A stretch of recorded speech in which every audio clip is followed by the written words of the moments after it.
Magandang araw po sa inyong lahat. Ang kwentong inyong mapapakinggan ay tungkol kay Lucio na isang dating kilalang antingero at tagapagtanggol sa kanilang baryo. Sa loob ng maraming taon ay pinanghawakan niya ang tiwala ng mga tao hanggang sa isang gabi ng pag-atake ng mga aswang ay bigla na lamang siyang nabigo na naging dahilan para magbago ang tingin ng mga tao sa kanya. At dahil doon, ay mas pinili na lamang ni Lucio na umalis at ipagkatiwala kay Julius ang kaligtasan ng kanilang lugar. Ngunit makalipas ang 10 taon, bumalik si Lucio sa kanilang baryo bilang isang palaboy na walang nakakakilala. Ngunit sa pagbabalik niya, ay nalaman niya na ang lalaking kanyang sinanay bilang hahalili sa kanya ay naging gahaman sa pera. Magagawa pa kayang bawiin ni Lucio ang tiwala ng mga tao o tuluyan na siyang lalamunin ng kanyang nakaraan na kinakatakutan niyang harapin? Ngunit bago ang lahat, mga idol, huwag po nating kalimutang mag-subscribe at i-hit ang notification bell sa aking YouTube channel na The Voice Addict at Apong Isaac para sa mas marami pang makapigil hiningang kwentong aswang at katatakutan mula sa mundo ng kababalaghan. Umpisahan na po natin ang kwento. Julius, maganda ka. Mamayang gabi, sasalakay ang mga aswang. Sigurado ko na isang malaki ang pagsalakay ang mangyayari. Kaya hindi tayo dapat maging kampante. Pero, Kuya Lucio, natatakot po kasi ako eh. Sa tingin ko po kasi, ay hindi pa ako handa. Bakit ka naman nag-iisip ng ganyan? Natatakot ka bang mamatay? Tandaan mo ito, Julius. Kung mamamatay tayo, habang pinagtatanggol ang mga tao, ay wala dapat tayong ikatakot. Dahil mamamatay tayo bilang isang bayani. Hindi naman po sa takot ako mamatay. Dahil alam ko po na doon naman talaga tayo pupuntan lahat. Pero ang ikinakatakot ko po ay baka hindi po sapat ang aking kakayahan para protektahan ng mga tao laban sa mga aswang. Baka mabigo ko lamang sila, lalo na't sa ating dalawa sila umaasa para sa kanilang kaligtasan mamayang gabi. Bakit, Julius? Pinagdududahan mo ba mga itinuro ko sa iyo sa pakikipaglaban at paggamit ng anting-anting? Ilang taon na kitang sinasanay, Julius. At maniwala ka, kapag sinabi kong handa ka na at kaya mo nang makipaglaban sa mga aswang, ay kaya mo na. Nang sandaling yon, ay nasa labas si Lucio ng bahay niya habang abala sa paghahasa ng itak at kasama niya ang binatang kanyang inampon.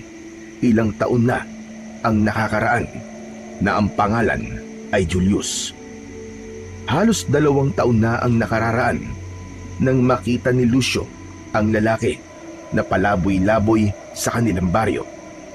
Wala itong tirahan at wala ring pamilya. Nang dahil sa awa sa binata, ay inampun niya ito. Nakitaan niya si Julius ng interes sa paggamit ng anting-anting. Kaya bilang isang kilalang mahusay na antingero sa kanilang baryo, ay naisip niyang turuan si Julius ng kanyang kaalaman.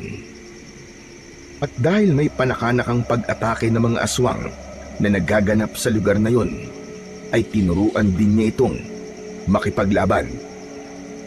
Si Lucio ay ang nag-iisang antingero sa kanilang baryo. Namana niya yon sa kanyang ama at lolo na nung nabubuhay pa ang mga ito ay kilala ring mahusay sa ganung bagay. Pero, Kuya Lucio, sigurado po ba kayo na aatake ang mga aswang mamayang gabi? Hindi ako maaaring magkamali, Julius. Sigurado. Mismong pinuno nilang nagsabi sa akin. Nakapagtataka man kung bakit nila yung ginawa, ay hindi na yun ang importante. Ang mahalaga ay maprotektahan natin ang baryo at ang lahat ng mga tao rito. Lumapit si Lucio kay Julius. Ipinatong niya ang isa niyang kamay sa balikat nito. Diretso siyang tumingin sa mga mata ng binata at nabanaag niya ang takot at pag-aalinlangan nito. Julius, hindi mo makakaila sa akin na natatakot ka dahil malaki ang ekspektasyon ng mga tao sa iyo. Pero itong tandaan mo, higit sa lahat ay sa sarili mo ikaw dapat may patunayan. Hindi sa akin at hindi sa ibang mga tao. Wala akong anak na mapagmamanahan ang aking kakayahan. Kaya nang makilala kita, ay naisip ko na ituro sa iyo ang lahat ng aking nalalaman. Nang sa ganun, ay may papalit sa akin bilang tagapagtanggol ng baryong ito kapag ako'y nawala na. Kaya Julius, magtiwala ka sa sarili mo dahil nagtiwala agad ako sa iyo nung unang beses kitang makita at nakilala. Maraming salamat po, Kuya Lucio. Pasensya na po kung nagduda po ako sa sarili ko. Sige na, maganda na tayo. Ihanda mo na ang mga anting-anting at sandata na gagamitin mo mamayang gabi sa pakikipaglaban. Nakangiting tumango si Julius at saka ito pumasok sa loob ng bahay habang si Lucio naman ay ipinagpatuloy ang pagpapatalim ng kanyang paboritong itak. Alam niya na normalang matakot lalo na't may paparating na panganib. Ngunit alam niya rin na kung magpapadaig sila sa takot ay walang mangyayaring maganda. Para sa kanya, walang lugar para sa mga kagaya niya ang takot dahil tanging siya lamang ang inaasahan ng mga tao na lalaban sa mga aswang mamayang gabi. Hindi na bago kay Lucio ang pakikipaglaban sa mga aswang. Noon ay kasakasama siya ng kanyang lolo at ama sa tuwing may tinutugis ang mga ito na aswang. Gamit ang mga agimat at anting-anting ay nakilala sila bilang mahuhusay na antingero.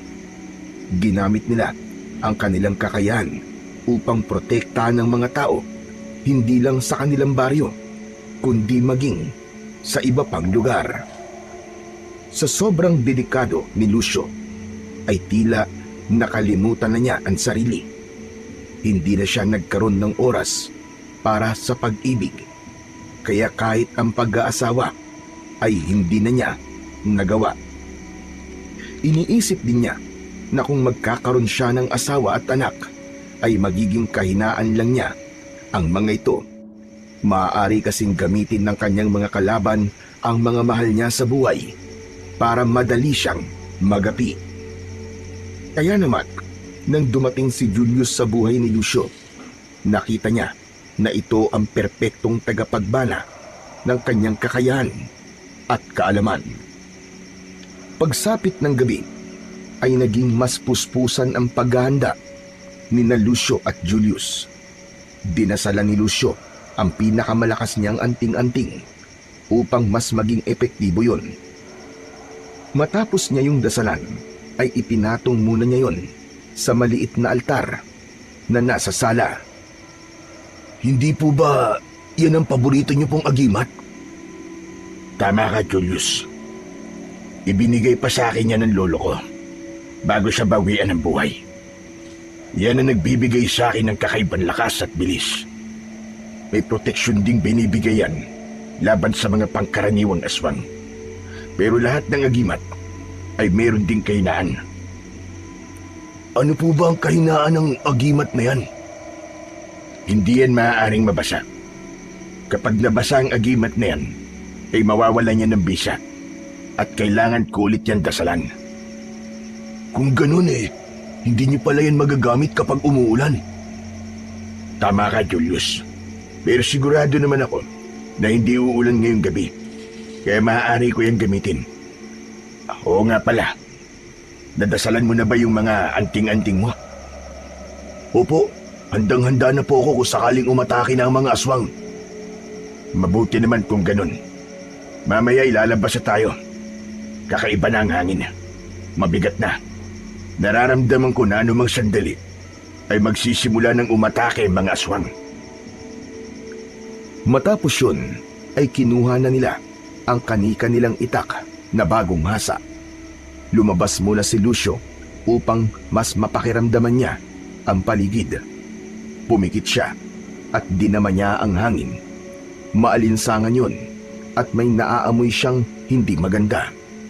Amoy ng nabubulok na karne. Sa pagbukas ng kanyang mga mata ay dumaan ang kakaibang kilabot sa kanyang buong katawan. Nagmamadali siyang bumalik sa loob ng bahay. Naabutan niya si Julius na handa na at may suot ng anting-anting sa leeg nito. Kailangan na nating lumabas, Julius. Nararamdaman kong paparating na mga aswang. Agad na kinuha ni Lucio ang agimat na nasa altar at sinabit niya yon sa kanyang leeg. Matapos yun ay magkasama na silang lumabas ni Julius habang may bitbit na itak. Naglakad sila papunta sa may bukana ng gubat kung saan kadalasan na lumalabas o nagpapakita ang mga aswang. Sa tagal na ni Lucio na ginagawa ang bagay na yon, ay halos alam na niya kung paano mag-isip ang mga aswang. Matyagang naghintay sina Lucio sa bukana ng gubat. Nagtago sila sa likod ng isang makapal na halaman. Lumipas ang ilang minuto, ngunit wala pa rin silang nakitang mga aswang. Kuya, sigurado ka ba talaga na dito dadaan ng mga aswang? Sigurado ako, Julius. Dito sila palaging dumadaan kapag umaatake sila. Hindi natin dapat sila hayaan na makapunta sa mismong baryo upang wala na silang masaktan ng mga tao roon. Patuloy na naghintay ang dalawa sa pagdating ng mga aswang. Halos inabot sila ng kalahating oras doon, ngunit kahit anino ng aswang ay wala talaga silang nakita. Hanggang sa parehas silang nagulat nang makarinig sila ng sigawan ng mga tao sa hindi kalayuan. Mukhang sumasalakay na po ang mga aswang sa baryo. Hindi maaari. Alam ba nila na naghihintay tayo rito? Kaya sa iba sila dumaan para makapasok. Hindi nasagot ni Julius ang tanong sa kanya ni Lucio. Mabilis silang kumilos. Tumakbo sila papunta sa baryo at doon ay tumambad sa kanila ang isang kalunos-lunos na tagpo. Napakaraming aswang ang inaatake ang mga tao. May mga pumapasok sa mga bahay at may iba na walang awang nilalapa ang mga walang kalaban-laban. Nagsimulang makipaglaban sina Lucio at Julius sa mga aswang. Habang nakikipaglaban ay pilit na hinahanap ni Lucio ang pinuno ng mga aswang. Pero sa dami ng aswang na naroon ay nahirapan siyang gawin yun. Hanggang sa tumalon sa harap niya ang isang aswang na may mahahabang kuko at may mahaba rin na dila. Walang pagdadalawang isip na inatake ni Lucio ang aswang. Tinaga niya ito at bumaon ng itak sa balikat ng aswang. Inasahan niya na lalamunin ito ng apoy dahil sa suot niyang agimat. Pero hindi yun nangyari. Nagulat si Lucio. Bahagya siyang napatras. Pinakiramdaman niya ang kanyang agimat at doon niya napagtanto na tila nawala ang kapangyarihan nun. Sinamantala ng aswang ang pagtataka ni Lucio at mahigpit nitong hinawakan ang braso niya sabay kagat sa kanyang balikat. Napasigaw siya sa sakit at buong lakas niyang sinaksak ang leeg ng aswang. Bumagsak ito, pero bago pa man siya makabawi ay dalawang aswang pa ang sabay na umatake sa kanya na nahirapan siyang patayin. Patuloy ang sigawan ng mga tao. Labis na naaapektuhan si Lucio sa katotohanan na walang bisa ang agimat niya ng sandaling yun. Ganun pa man ay patuloy siyang nakipaglaban. Nasugatan niya ang isa sa mga aswang pero napakadali siya nitong nabuhat at naitapon sa malayo. Malakas na humampas ang ulo ni Lucio sa malaking bato. Nanlabo ang kanyang paningin habang tumutulo ang dugo mula sa sugat niya sa kanyang ulo. Tumayo si Lucio habang papalapit ang isang babaeng aswang na nakangisi. Halika! Lumapit ka rito, Diablong Buwang! Hindi ako natatakot sa'yo! Sinugod si Lucio ng babaeng aswang. Tinaga niya ito pero mabilis yun nakaiwas. Napaatras si Lucio nang bumaon ang matutulis na kuko ng aswang sa kanyang dibdib. Sinunggaban siya nito at napahiga siya sa lupa. Akmang sasakmalin ng aswang ang leeg ni Lucio nang biglang dumating si Julius at sinaksak nito sa likod ng aswang. Sinipa ni Julius ang aswang at nang mawala yon sa ibabaw ni Lucio ay tinulungan siya ni Julius na makatayo. Walang bisa ang agimat ko, Julius! Kuya, sugatan ka na. Hindi na natin sila kaya. Masyado silang marami. Kailangan na nating umatras at baka mapatay pa nila tayo. Hindi tayo aatras. Kailangan tayo ng mga tao sa baryong ito. Pero kuya, kapag namatay tayong dalawa, mas lalong malalagay sa malaking panganib ang baryo. Tara nga kuya, umalis na tayo bago mahuli ang lahat. Hindi, Julius. Tatapusin natin ang laban na to. Wala akong pakialam kahit mamatay pa ako. Ngunit hindi pinakinggan ni Julius si Lucio. Hinila siya ni Julius palayo sa mga aswang dahil sa labis na panghihina ay walang nagawa ang pagpiglas ni Lucio. Bitiwan mo ako! Makikipaglaban pa ako sa kanila! Papatayin ko mga aswang na yan! Hanggang sa isinampa na siya ni Julius sa balikat nito at itinakbo siya pabalik sa kanilang bahay. Inihiga siya ni Julius sa sahig at agad nitong isinara ang pinto. Tatayo sana si Lucio, ngunit hindi niya na nagawa dahil tuluyan ang nagdilim ang kanyang paningin. Muli siyang bumagsak sa sahig at matapos yun ay nawala na siya ng ulirat. Umaga na nang magising si Lucio. Nakahiga siya sa kanyang papag at puno ng benda ang kanyang katawan. Sinubukan niyang bumangon pero hindi niya magawa. Konting galaw lang ay may nararamdaman na siyang matinding sakit sa iba't ibang parte ng kanyang katawan. Bumalik sa alaala niya ang nangyari nung nakaraang gabi. Malinaw niyang naalala ang kawalan ng bisa ng suot niyang agimat, maging ang sigaw at pagmamakaawa ng mga tao ay paulit-ulit na bumalik sa kanyang isipan. Julius! Julius, nasan ka? Julius! Paulit-ulit na tinawag ni Lucio si Julius. Maya-maya ay humahangos itong pumasok sa kanyang silid. Mabuti naman po at nagising na kayo, Kuya Lucio. Ginamot ko na po ang mga sugat nyo. Pero wag po muna kayo masyadong gumalaw. At sariwa pa po ang mga yan. Julius, gusto ko lumabas.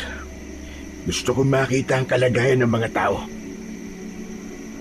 Pero Kuya Lucio, mas makabubuti po kung magpapahinga ka muna.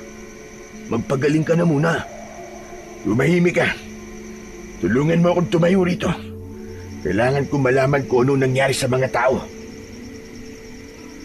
Hindi agad nakapagsalita si Julius. Habang nakatingin sa binata si Lucio, ay bigla itong lumuwa, sabay iling. Bakit ka umiiyak, Julius? Bakit ka umiiyak? Anong ibig sabihin yan? Kuya, ikinalulungkot ko. Pero maraming namatay kagabi. Masyadong malakas sa mga aswang na umatake kagabi, kuya. Bukod pa ron, ay napakarami nila. Hindi maaari ito. Kailangan ko silang makita. Tulungan mo akong makatayo. Pero kuya, sinabi ng tulungan mo akong makatayo eh. O baka gusto mong gumapang na lang akong palabas? Tila natakot si Julius sa pagtataas ng boses ni Lucio. Wala itong nagawa, kundi ang tulungan siyang tumayo mula sa papag. Maingat siya nitong inilalayan hanggang sa makalabas sila ng bahay. Walang katao-tao sa labas. Sumalubong sa kanila ang katahimikan na noon lang nila nasaksiyan. Maraming bahay ang sira at may iba na halos matumba na. Nagkalat ang dugo sa paligid. Naglakad sina Lucio at Julius papunta sa plaza. Pagdating doon ay nanlambot ng gusto si Lucio nang makita niya na nakahanay sa gitna ang mga bangkay ng mga taong pinatay ng mga aswang nung nakaraang gabi. Halos mabingi siya sa iyakan ng mga tao hanggang sa may isang nakakita kay Lucio.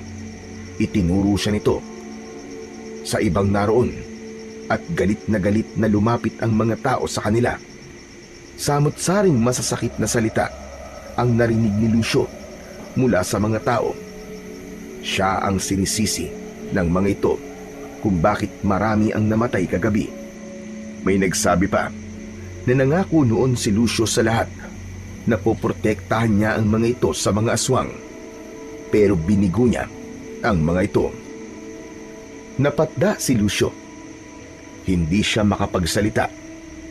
Hindi niya magawang ipagtanggol ang sarili dahil may parte ng utak niya ang nagsasabing tama ang lahat ng mga salitang ibinabato sa kanya. Nang tila magiging agresibo na ang mga tao, ay mabilis na iniharang ni Julius ang sarili upang protektahan si Lucio. Teka, tama na po! Hindi niyo po dapat sinasabihan ng ganyan si Kuya Lucio. Ginawa po namin ang lahat ng aming makakaya kagabi. Maniwala kayo. Pero anong laban po namin sa napakaraming aswang? Gayong dalawa lang naman kami. Ngunit tila bingi ang mga tao sa sinabi na yon ni Julius. Patuloy pa rin ang mga yon sa pagbato ng masasakit na salita kay Lucio hanggang sa inalalayan na ni Julius si Lucio pabalik sa kanilang bahay. Nangihinang napaupo si Lucio sa mahabang upuan na gawa sa kawayan sa kanilang sala. Napatulala siya habang paulit-ulit na umaalingaw-ngaw sa loob ng utak niya ang masasakit na salita ng mga tao sa kanya. Tumabi si Julius sa kanya at tinapik siya sa balikat. Kuya, huwag mong intindihin ang sinabi nila. Hindi totoo mga yun. Sadyang naghahanap lang sila ng masisisi sa pagkamatay ng mga mahal nila sa buhay. Ganun naman talaga ang mga yan eh. Mga hindi marurunong mag-isip. Mga walang utang na loob. Tama sila, Julius. Walang ibang dapat nasisihin dito, kundi ako. Nangako ko sa kanila, Julius. Nangako ko na kaya ko silang protektahan mula sa mga aswang. Kagaya ng ginawa noon ng aking ama at lolo. Pero binigo ko sila. Binigo ko sila lahat. Masyado ko naging kampante. Pero kuya, ginawa naman po natin ang lahat ah. Huwag niyo pong sisihin ang sarili niyo. Isipin niyo na may dahilan kung bakit nangyari ang naganap kagabi. At anong dahilan? At pwede kong isipin na nangyari yun para maraming taong maghinagpis at mawalan ng mahal nila sa buhay. Na nangyari yun para mawalan ng tiwala ang mga tao sa akin, ganun ba? Hindi nakapagsalita si Julius sa sinabing yon ni Lucio. Napayuko si Lucio at doon niya nakita ang agimat na nakasabit sa kanyang leeg.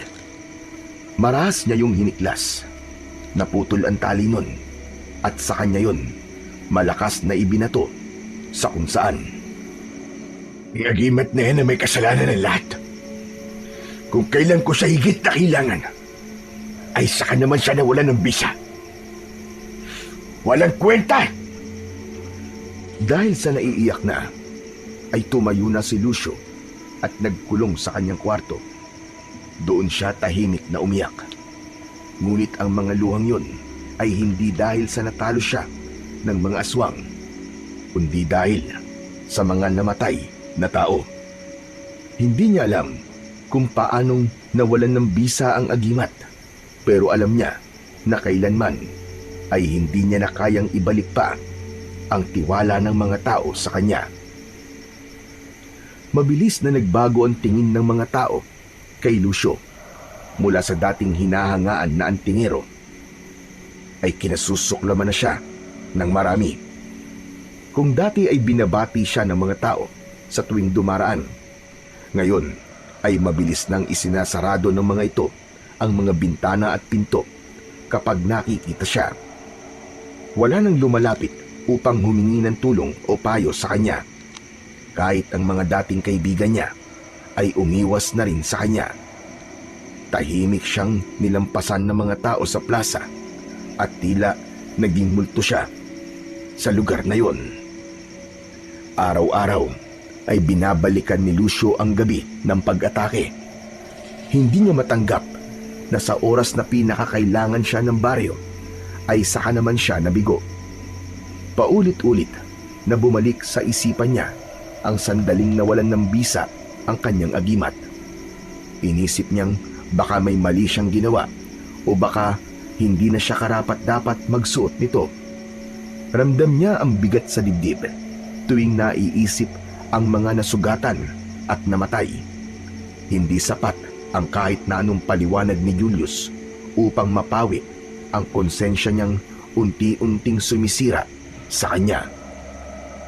Kahit na anong gawin niya, ay hindi niya mapigilang sisihin ang sarili sa nangyaring trahedya sa kanilang baryo. Isang umaga, mag-isang nakaupo si Lucio sa harapan ng kanyang bahay. Pinagmamasdan niya ang mga taong dumadaan habang umaasa siya na kahit isa man lang ay merong babati sa kanya. Ngunit sinasaktan lang niya ang sarili sa bagay na yon dahil hanggang sa sandaling yon ay ramdam pa rin ang galit ng marami sa kanya. Makalipas ang ilang sandali ay isang hindi inaasahang bisita ang dumating. Walang iba kundi ang butihing kapitan ng kanilang baryo na si Kapitan Betong. Isa itong matandang lalaki na kaibigan noon ng kanyang lolo. Tumayo si Kapitan Betong sa harapan ni Lucio at binati siya. Magandang umaga ho, Kapitan Betong. Anong sadya niyo't naparito kayo? Gusto ko lang na makipagkwentuhan sa'yo, Lucio. Alam ko na kailangan mo ng makakausap sa mga panahong ito. Kusang umupo ang kapitan sa tabi ni Lucio. Narinig niya ang pagbuntong hininga ng matandang lalaki. Alam kong mahirap ang pinagdadaanan mo ngayon, Lucio. Hindi ko pa man nararanasan, pero ramdam ko na napakasakit para sa iyo ang nangyari nung gabing sinalakay tayo ng mga aswang. Tama kayo, Kapitan. Napakasakit, pero kailangan kong tanggapin kung ano ang mararamdamang galit o puot ng mga tao sa akin. Dapat lang silang magalit sa akin. Kung kinakamuhian nila ako, ay tatanggapin ko yun. Binigo ko kayong lahat, Kapitan. Pinaasa ko kayo sa isang pangako na hindi ko naman pala kayang tuparin. Lucio, wag mong sisihin ang sarili mo. Para sa akin, ay wala kang kasalanan sa nangyari. Lalo na't nakipaglaban ka sa mga aswang. Hindi ka nagtago ng gabing yon. At naiintindihan ko rin si Julius kung bakit kanya itinakas. Mas mabuti na ginawa niya yon. Dahil kung hindi, ay baka hindi na kita nakakausap ngayon. Pero sana nga, Kapitan, ay namatay na lang ako nung gabing yon. Para hindi ko na nararanasan ang galit ng mga tao. Baka kung nasawi ako nung gabing yon, ay hindi ganito magiging tingin ng lahat sa akin. Panigurado na isang bayaning turing nila sa akin dahil namatay ako na nakikipaglaban. Lucio, may dahilan kung bakit buhay ka pa rin hanggang ngayon. At ang dahilan na yon ang kailangan mong hanapin at alamin. Hindi na nakapagsalita pa si Lucio. Marahang tinapik ni Kapitan Betong ang balikat niya at saka ito nagpaalam. Nang muling mapag-isa si Lucio, ay pinag-isipan niya ang huling sinabi ng kapitan. Ngunit kahit na anong halukay niya sa kanyang utak, ay hindi siya makahanap ng konkretong dahilan kung bakit nangyari ang lahat ng yon. Makalipas ang ilang buwan, ay wala pa ring nagbago sa malamig na pakikitungo ng mga tao kay Lucio.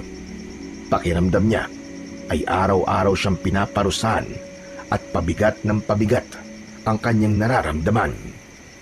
Hanggang sa tuluyan ng may pumitik sa utak ni Lucio at isang desisyon ang kanyang nabuo. Habang kumakain ng hapunan, ay nagdesisyon na siyang sabihin kay Julius ang gusto niyang gawin. Aalis ako, Julius. Oh, saan po ang punta niyo, kuya? Saka, gaano kang katagal mawawala? Hindi ko alam kung saan ako pupunta. At hindi na ako babalik dito. Ano? Nagbibiro lang po kayo, di ba? Tama ang narinig mo, Julius. At hindi ako nagbibiro. Aalis na ako sa baryong ito. At kahit kailan, ay hindi na ako magbabalik. Hindi ko na kaya kung paano akong itrato ng mga tao rito. Pakiramdam ko, ay hindi na magbabagong tingin nila sa akin. At hindi na mabubura sa isipan nila na binugo ko sila. Pero Kuya Lucio, hindi solusyon na umalis ka.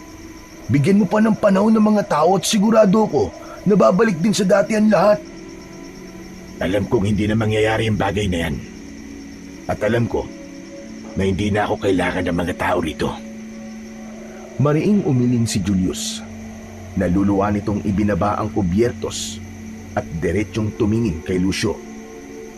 Pero kuya, paano naman ako? Kapag umalis kayo, wala na akong kasama dito sa bahay mo. Ang mabuti pa siguro sumama na lang ako sa pag-alis mo. Hindi ka maaaring sumama sa pag-alis ko, Julius. Hindi tayo sigurado kung kailan muli aatake mga aswang. Kailangan ay narito ka para ipagtanggol ang mga tao. Ikaw na lamang ang pag-asa nila. Hindi ko po yung kaya na mag-isa, kuya. Kaya mo, Julius. Alam kong kaya mo. Nakikita ko sa iyo ang kakayahan ng isang mahusay ng tingero. Lahat naman ay naituro ko na sa iyo. Ang kailangan mo na lamang gawin ay patuloy mong palakasin ang iyong katawan at palawigin pa ang iyong kaalaman. Huwag kang mag-alala dahil ipapamana ko na sa iyo ang lahat ng aking anting-anting at sandata. Maging ang bahay at lupa na to ay sa iyo na. Ibawi mo ako sa mga tao, Julius. Patunayan mo sa kanila na may nagawa kong maganda at yun ay ang ampunin ka at ituro ko sa iyo ang aking lahat ng mga kaalaman. Kuya Lucio, huwag ka nang umalis. Nakikiusap ako sa iyo. Pinanla ang aking desisyon at hindi na ito magbabago. Basta mangako ka sa akin na hindi mo ako bibiguin. Mangako ka na sa sandaling umatake ang mga aswang ay poprotektahan mo ang ating baryo sa abot ng iyong makakaya. Patuloy na umiyak si Julius habang si Lucio ay pinigilan ang sarili niyang emosyon. Masakit para sa kanya na iwanan na mag-isa si Julius, lalo na't itinuring niya na ito na parang tunay niyang kapatid. Ngunit naniniwala siya na ang pag-alis niya sa baryong kanyang kinalakihan ang tanging paraan upang magkaroon siya ng kapayapaan ng kaisipan. Madaling araw nang umalis si Lucio, sinigurado niyang tulog si Julius dahil nangamba siya na baka kapag pinigilan siya nito ay hindi niya ituloy ang kanyang pag-alis. Madilim pa nang naglakad si Lucio sa labas. Tahimik ang paligid at kahit isang tao ay wala siyang nakita. Mabigat ang mga hakbang niya. Hindi niya inakala na darating ang araw na pipiliin niyang lisanin ang lugar na yon dahil pakiramdam niya ay hindi na siya kailangan ng mga tao roon. Makalipas ang halos isang oras na paglalakad, ay narating na ni Lucio ang istasyon ng bus. Sumakay siya ng bus papuntang Maynila. Naisip niya na makipagsapalaran doon kahit wala siyang kilala roon na maaari niyang tuluyan. Ang tanging nasa isip niya ay ang makalayo sa kanilang baryo. Hindi nagtagal ay umalis na ang bus, ngunit sa hindi inaasahang pangyayari ay dalawang lalaking may baril ang nagdeklara ng hold up. Tinangay ng mga yon ang wallet ng lahat ng pasahero, kasama na ang kay Lucio. Hindi na niya naisip na lumaban sapagkat may baril ang mga lalaki. Nanlumo ng gusto si Lucio dahil nasa wallet niya ang lahat ng pera niya. Ang tanging naiwan sa kanya ay ang traveling bag na puro damit ang laman. Hindi na ako maaaring magpunta nito sa Maynila dahil wala na akong pera. Mas mahihirapan ako magsimula ng bagong buhay doon dahil kada galaw sa syudad ay may bayad. Kaya kahit wala pa siya sa Maynila, ay bumaba na ng bus si Lucio. May mangilang-ngilang kabahayan sa tabi ng kalsada, pero mas pinili niyang tahakin ang madamong daan. Umasa siya na sa dulo nun ay may matatagpuan siyang isang baryo kung saan maaari siyang makapagsimula ng kanyang bagong buhay. Sa loob ng halos 10 taon ay nanirahan si Lucio sa isang maliit na baryo sa gilid ng bundok bilang isang palaboy. Wala siyang bahay at araw-araw siyang naglalakad upang mangalakal ng bakal at bote o kaya naman ay manghingi ng barya at pagkain sa mga taong nakakasalubong niya. Marumi ang kanyang kasuotan, mahaba na ang kanyang buhok at napakalayo na niya sa dating respetadong antingero. Walang nakakakilala sa kanya sa lugar na yon. Sa mga mata ng mga tao roon ay isa lang siyang palaboy na walang direksyon ang buhay. Sa kabila ng hirap ng buhay ay mas pinili ni Lucio ang ganung uri ng pamumuhay at hindi sumagi sa isip niya ang bumalik sa baryong pinanggalingan niya. Wala ng mga taong umaasa sa kanya. Wala ng mga mata na tumitingin na parabang wala siyang nagawang tama. Para sa kanya ay mas nais pa niya ang maging palaboy kaysa bumalik sa buhay niya bilang isang antingero. Isang gabi, nakahiga si Lucio sa ilalim ng isang puno sa tabi ng kalsada. Ang sapi niya sa likod ay karton na nakuha niya sa palengke. Nakatingin siya sa bilog na buwan at hindi niya naiwasang isipin ang baryo kung saan siya tunay na nakatira. Kumusta na kaya mga tao sa baryo namin? May mga aswang pa kayang sumasalakay doon? Pero hindi bale. Sigurado ko na kayang-kaya na ni Julius ang pakikipaglaban sa mga aswang. Isa pa, hindi ko na dapat iniisip ang lugar na yon. Mas payapa na ang buhay ko rito. Pumikit na si Lucio para matulog. Ngunit nabasag ang katahimikan ng gabi nang isang sigaw ng isang babae ang kanyang narinig. Napabalikwas siya at agad na tumingin sa direksyon ng ingay. Mula sa di kalayuan ay may isang kubong may ilaw sa loob. Nakabukas ang pinto at sa liwanag mula sa gasera ay naaninag niya ang isang nilalang na may mahahabang kuko at mata na kasing pula ng dugo. Anak ng Teting, aswang ba yun? Aswang nga! Hindi na nag-isip si Lucio at nagmamadali siyang lumapit sa kubong kinaroroonan ng aswang.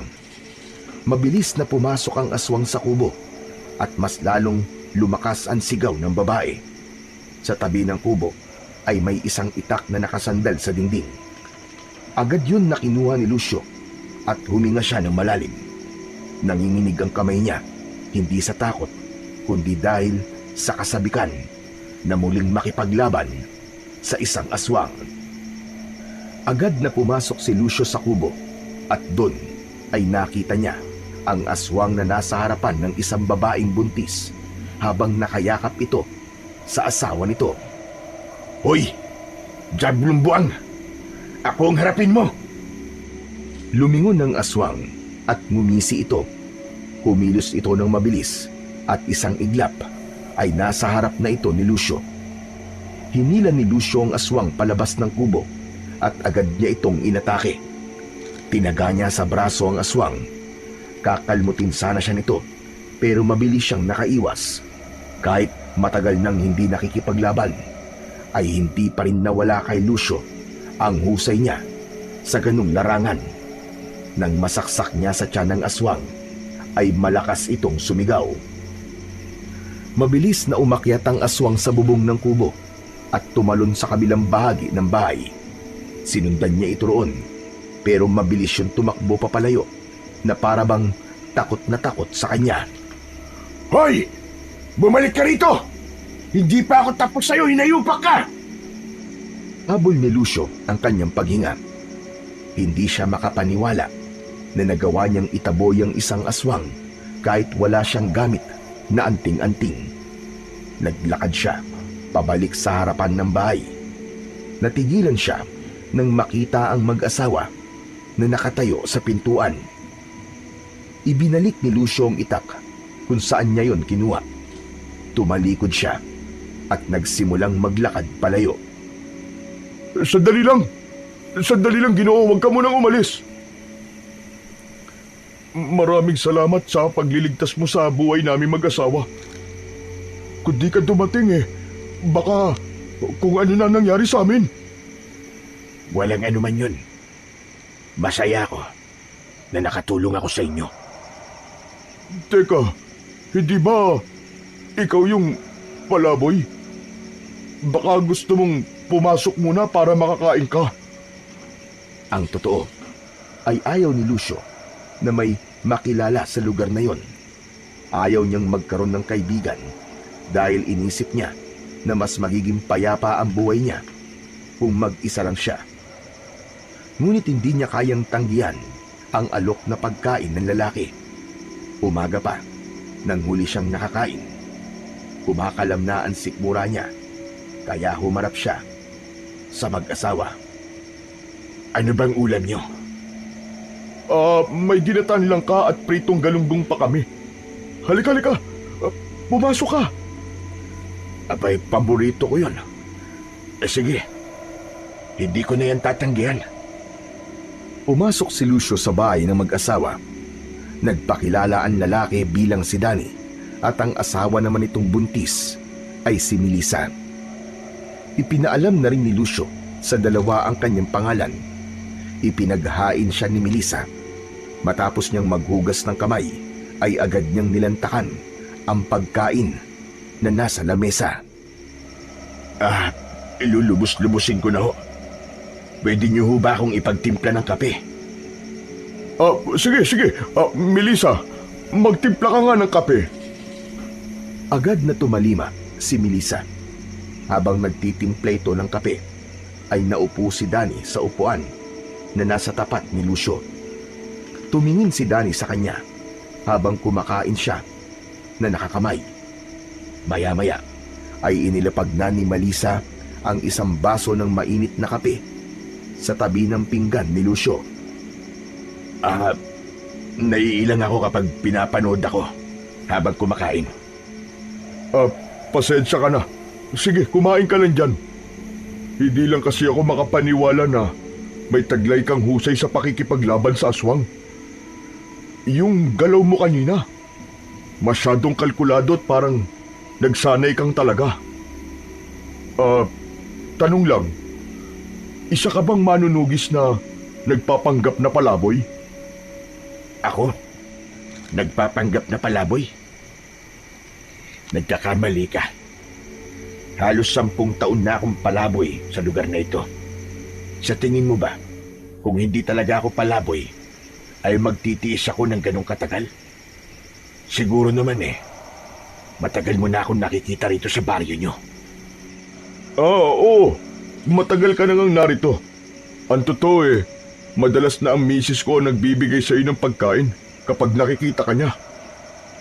Tinignan ni Lucio si Melissa. At dahil sa sinabi ni Danny, ay natandaan niya ang muka ng babae.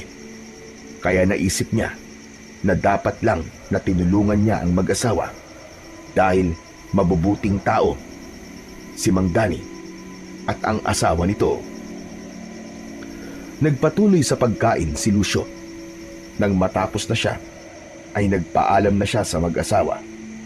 Inihatid siya ni Dani hanggang sa labas at pinabaunan pa siya nito ng isang malaking tinapay na tinanggap naman niya. Sa'yo na ang tinapay na yan para hindi mo na problemahin ang almusal mo bukas. Maraming salamat. May itatanong pala ako. Sa tagal ko rito sa lugar na ito, ay kanina lang ako nakakita ng aswang. Talaga bang may umaataking aswang dito? Sa totoo lang ngayon lang yun nangyari dito sa baryong to Kaya nagtataka nga ako kung paano nagkaroon ng aswang dito. Marahil ay napadaan lang ang aswang na yun at naamoy ang ipinagbubuntis ng iyong asawa. Pero huwag kang maging kampante dahil may posibilidad na bumalik yun. Ganito ang gawin mo. Magsaboy ka ng asin sa paligid ng iyong bahay bago dumilim. Magsabit ka rin ng baging nang makabuhay sa bintana at pinto.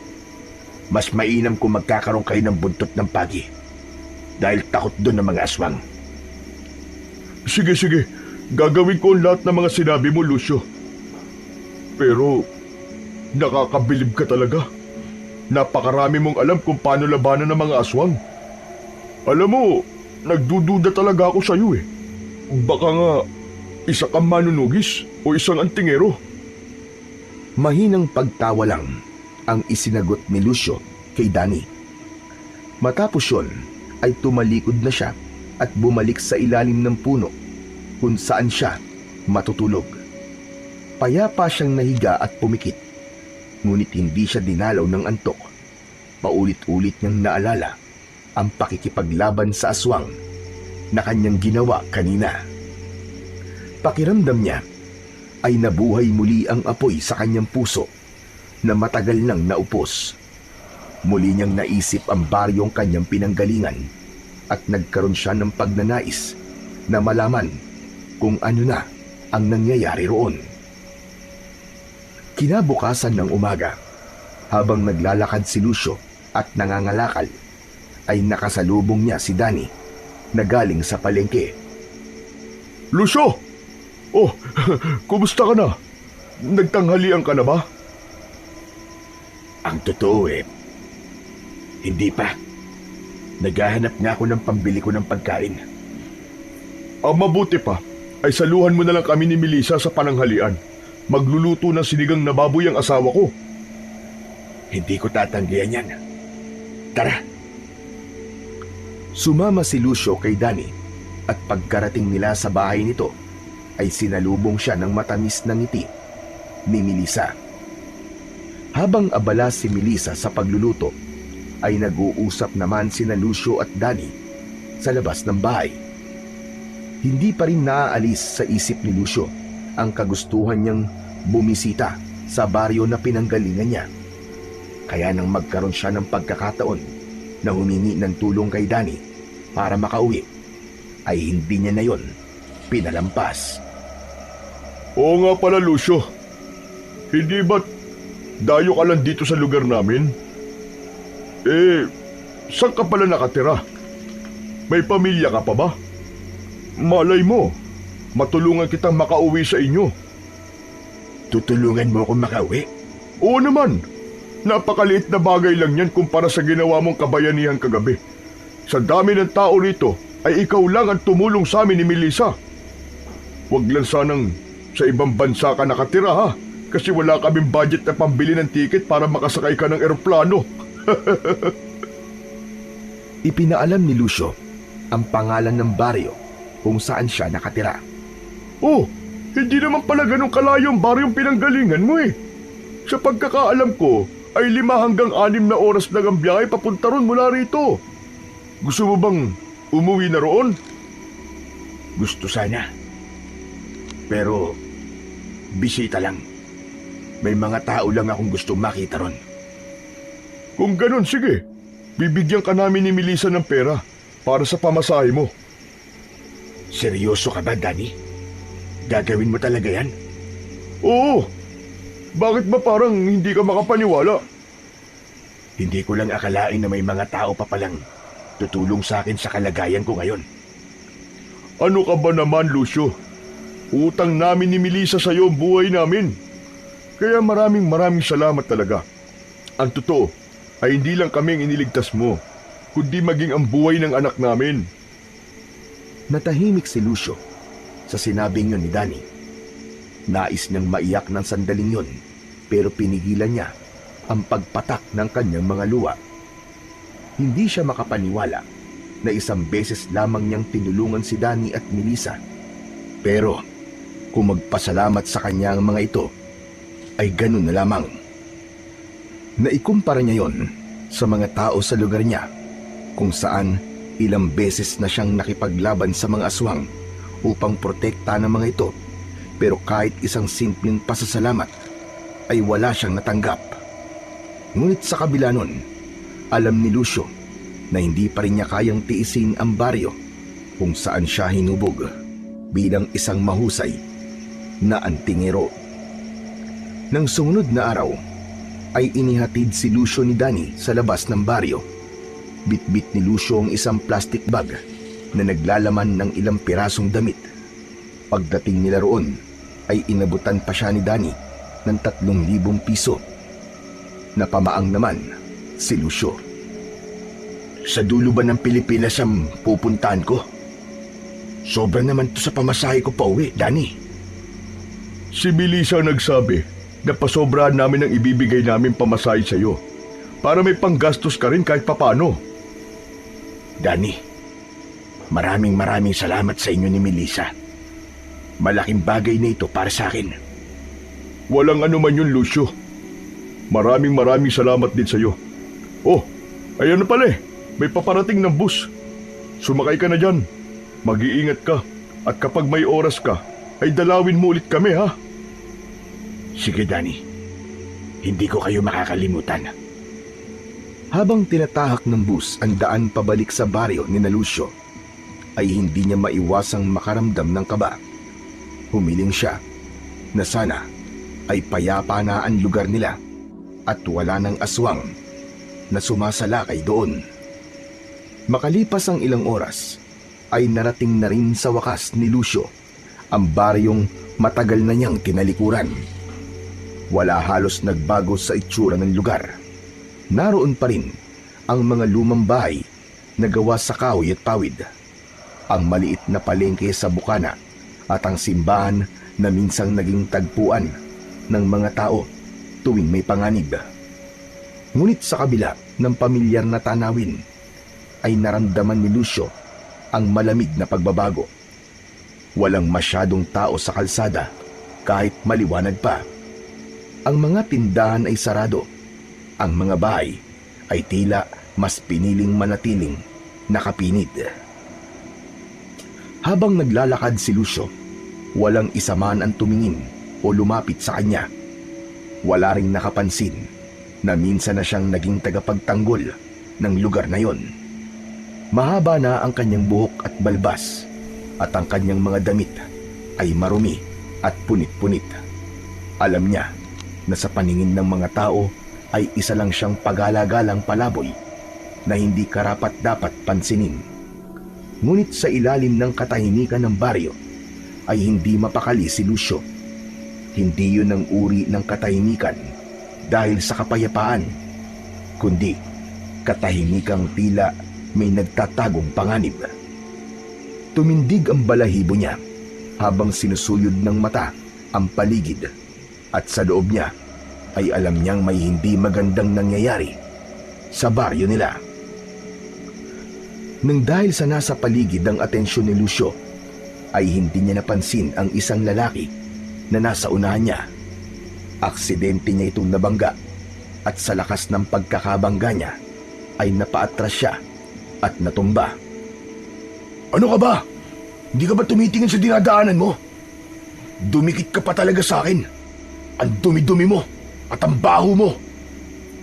Umangat ang mukha ni Lucio at nang makita niya ang lalaking nakatayo sa harapan niya, ay napanganga siya nang malaman na si Julius yun. May manipis na itong bigote at balbas. Mas naging matikas ang tindig nito at lumaki na rin ang katawan. Kapansin-pansin din ang mga peklat sa braso ng lalaki. Julius, dayo ka rito, hindi ba? Paano mo ako nakilala? Ah, oo nga pala. Hindi na dapat ako magtaka kung pati mga hindi taga rito ay kilala ko. Natatawang napailing si Julius. Hindi man lang ito nag-abalang tulungan siyang makatayo. Naglakad na yon, palayo sa kanya. Hindi makapaniwalang sinundan ng tingin ni Lucio si Julius. Kilala niya si Julius na matulungin at may respeto sa nakatatanda rito. Kaya labis siyang nagtaka nang hindi siya nito tinulungan. Bakit ganun? Marahil ay hindi niya ako nakilala dahil sa itsura ko. Pero sigurado ko na kung alam niyang ako to, ay tutulungan niya ako. Tumayo na si Lucio at nagpatuloy sa paglalakad habang nakikiramdam sa paligid, hanggang sa nagdesisyon siyang puntahan ang kanyang bahay. Nang makarating siya sa lupang kinatatayuan ng kanyang bahay, ay mas lalo siyang nagtaka dahil hindi na lang simpleng kubo ang nakatayo roon. Isang bahay na gawa sa semento ang naroon at may bubong na yero. Inisip pa niya na baka nagkamali siya ng pinuntahan na bahay. Ngunit nang makita niya ang 2 puno ng kainito sa unahan, ay napagtanto niya na yun talaga ang kanyang bahay. Mukhang naging maganda ang buhay ni Julius sa loob ng napakahabang taon na nawala ako, ha. Sigurado ko na matutuwa siya kapag nalaman niya na nagbalik na ako. Matyagang hinintay ni Lucio si Julius. Alam niya na may pinuntahan lang ito at babalik din ito kagad. Inisip na niya ang kasiyahan na mararamdaman ni Julius kapag muli siya nitong nakita. Hindi nagtagal ay nakita na ni Lucio si Julius na papalapit. Isang malaking ngiti ang pinakawalan niya, ngunit agad yung nawala dahil sa galit na ekspresyon sa mukha ng binata. Nang makalapit si Julius kay Lucio, ay agad siya nitong sinigawan. Pambihira! Ikaw na naman palaboy ka! Anong ginagawa mo rito sa labas ng bahay ko, ha? Balak mo ba akong paglakawan, ha? Julius, sandali, huminahon ka. Hindi ako magdanakaw. Alam ko na. Mamamalimos ka, no? Para sa kaalaman mo, hindi ako nagbibigay ng limos. Hindi ko ibabahagi sa mga kagaya mo o sa kahit na sino ang pera ko. Kaya umalis ka na. Labis na nagimbal si Lucio sa naging pakikitungo ni Julius sa kanya. Alam niya na hindi siya nakikilala ni Julius, pero hindi ganun ang pagkakakilala niya sa binatang inampun niya noon at binahagian niya ng kanyang kaalaman sa pagiging antingero at pakikipaglaban sa mga aswang. Pakiramdam niya ay ibang tao na ngayon ang nasa kanyang harapan. Wala nang nagawa si Lucio kundi ang umalis at muli siyang naglakad-lakad. Hindi pa rin maalis ang pagtataka sa kanya kung ano ang nangyari at tila nagkaroon ng hindi magandang pagbabago kay Julius. Pagsapit ng gabi ay nagsimula ng maghanap si Lucio ng matutulugan. Habang tinatahak niya ang daan papunta sa gubat, ay isang mainit na hangin ang yumakap sa kanya. Napatingin siya sa bukana ng gubat at doon niya nakita ang ilang kakaibang anino na gumagalaw sa dilim. Kinabahan si Lucio, kaya agad siyang nagtago sa likod ng isang makapal na halaman na nasa gilid lamang ng daan. Mula roon ay nasaksihan niya ang paglabas ng mga aswang mula sa kagubatan. Mabilis ang paggalaw ng mga yon at nahinuha niya na papunta ang mga aswang sa mismong baryo. Halos pigilan ni Lucio ang paghinga habang pinagmamasdan niya ang pagdaan ng mga aswang. Ilang saglit pa ay narinig niya ang unang sigaw ng isang babae mula sa baryo hanggang sa naging sunod-sunod na ang sigaw ng mga tao. Sinilip ni Lucio mula sa kanyang pinagtataguan ang nangyayari. Sunod-sunod na umatake ang mga aswang sa mga bahay. May isa na hinila ang isang matandang lalaki mula sa bintana. Sumisigaw ang mga tao, nagtatakbuhan at naghahanap ng matataguan. Sigurado ko na ipagtatanggol kayo ni Julius. Alam kong lalabas siya para labanan ng mga aswang. Ngunit lumipas ang ilang minuto nang walang Julius na humarap sa mga aswang para makipaglaban. Hanggang sa nagdesisyon na si Lucio na harapin mismo ang mga aswang. Nakakita siya ng isang kawayan na may matulis na dulo sa ilalim ng isang puno at agad niyang kinuha upang gamiting sandata. Huminga siya ng malalim at sa kabila ng kawalan niya ng agimat ay sumugod siya sa mga aswang. Ang unang aswang na nakita ni Lucio ay may hawak na babae sa leeg. Tumakbo si Lucio na hawak ang kanyang kawayan at buong lakas at tapang na itinusok niya ang matulis na dulo ng kawayan sa mismong dibdib ng aswang, direkta sa puso. Napasigaw ang halimaw at nabitiwan ito ang babae. Bago pa ito makabawi, ay sinaksak niya ito sa leeg na naging sanhi ng kamatayan nito. Sunod niyang hinarap ang isa pang aswang na humahabol sa dalawang bata. Tumalon siya sa likod ng mga yon at itinarak ang kawayan sa batok ng isa. Mabilis niya yung hinugot at nang humarap sa kanya ang isa pang aswang, ay itinarak niya sa bunganga nito ang kawayan. 3 pang aswang ang humarap kay Lucio, pero gaya ng mga naunang aswang, ay matagumpay niyang napatay ang mga yon gamit lamang ang isang kawayan. Nang akmang lalapitan si Lucio ng mas maraming aswang, ay isang malakas na alulong ang biglang umalingaw-ngaw sa buong paligid. Parang alulong ng hayop, pero malalim yon at mabigat. Natigilan ang lahat ng aswang na natitira. Sa isang kisap mata ay nagtakbuhan ng mga yon pabalik sa gubat na parabang ang alulong na yon ang hudyat para umalis ang mga ito. Naiwan si Lucio sa gitna ng plaza. Nakapalibot sa kanya ang mga patay na aswang. Ang mga tao ay marahang lumabas mula sa kanilang mga bahay. Tahimik ang lahat habang nakatitig lamang kay Lucio. Pero bago pa tuluyang makalapit ang mga tao kay Lucio, ay mabilis na siyang tumakbo palayo. Bumalik siya sa pinagtaguan niya kanina.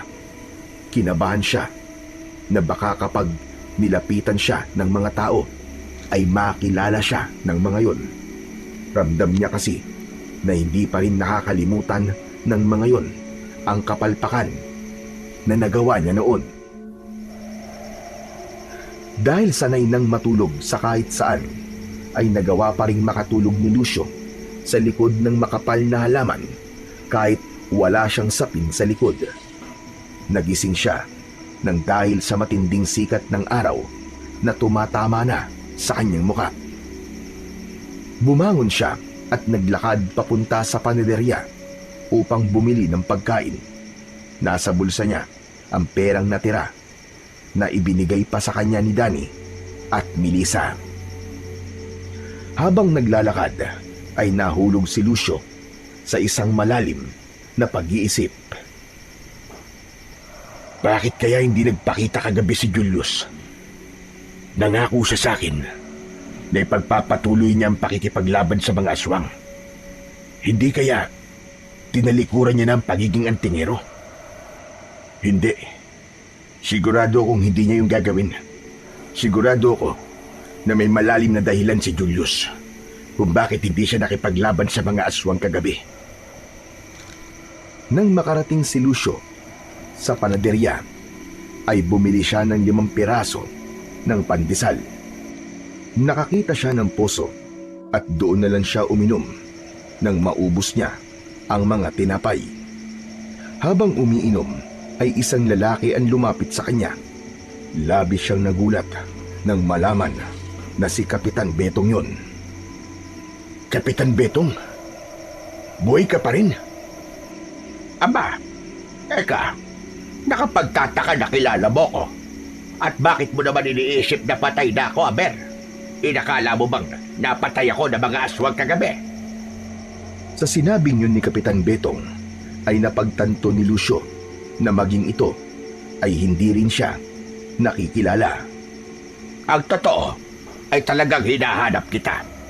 May mga nakapagsabi sa akin na isang lalaking palaboy ang nakipaglaban sa mga aswang kagabi. At base sa paglalarawan sa akin ng mga nakakita sa palaboy na yon, ay sigurado ko na ikaw ang tinutukoy nila. Tama ba ako, Amang? Tama po kayo. Ako nga po ang palaboy na nakipaglaban sa mga aswang kagabi. Ano nga pala ang pangalan mo? Lito. Lito ho ang pangalan ko. Naisip ni Lucio na huwag sabihin sa kahit na sino sa baryong yun kung sino talaga siya. Nasa puso pa rin niya ang takot na baka kapag may nakakilala sa kanya ay iparamdam muli sa kanya ng mga yun ang ipinaramdam sa kanya bago siya umalis sa lugar na yun. Maraming salamat sa kabayanihan at katapangan na ipinakita mo kagabi, Lito. Hindi kami makapaniwala na ang isang dayong kagaya mo pa ang magkakaroon ng lakas ng loob na tulungan kami. Alam kong wala kang tinutuluyan, kaya bukas ang aking tahanan para naman may maayos kang matutulugan tuwing gabi at para hindi mo na rin problemahin ang iyong pagkain sa araw-araw. Hindi na kailangan mag-isip ni Lucio. Kailangan niya ng maayos na matutuluyan upang makapag-isip siya ng maayos. Kaya mabilis siyang umuo sa alok na yon ni Kapitan Betong.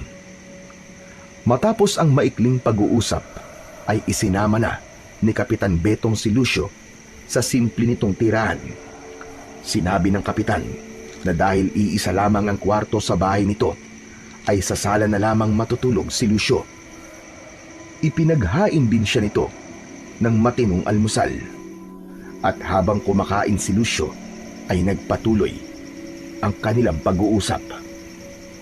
Ang totoo, ay napadpad lang po ko sa baryo niyo, Kapitan. Matagal na po bang sumasalakay ang mga aswang dito? Abay, matagal na. Hindi ko na mabilang kung ilang taon na kaming nabubuhay na natatakot sa pagsapit ng gabi. Dahil hindi namin alam kung kailan aatake ang mga damotres na aswang na yon. Wala po bang grupo ng mga tao na nakikipaglaban sa mga aswang?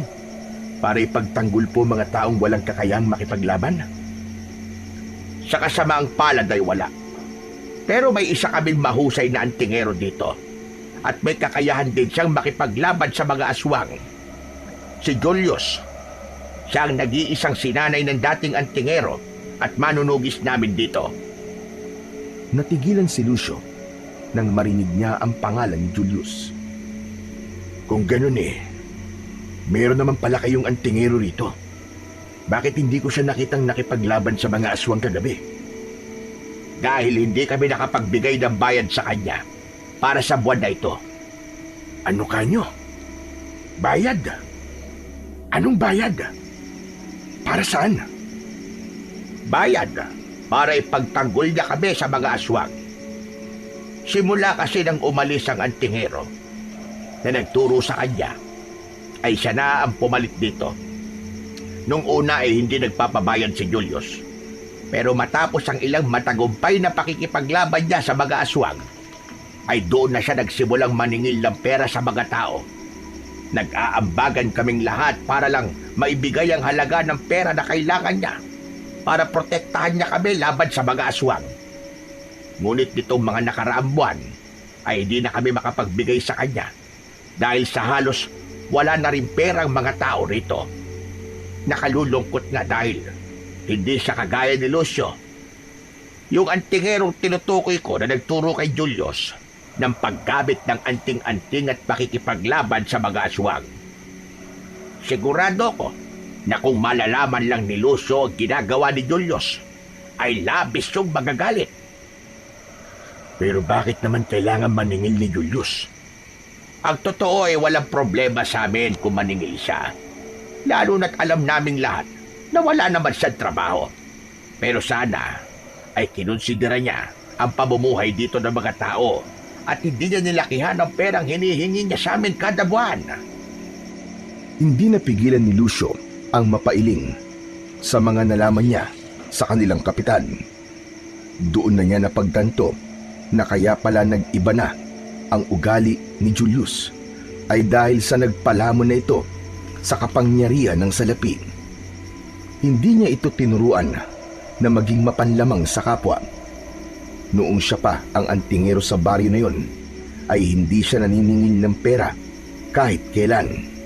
Sapat na sa kanya na masigurong ligtas ang mga tao roon mula sa mga aswang.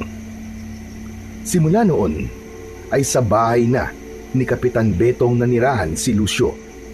Mula sa pagiging palaboy ng napakahabang panahon ay nagkaroon na rin siya sa wakas ng maayos na tutuluyan.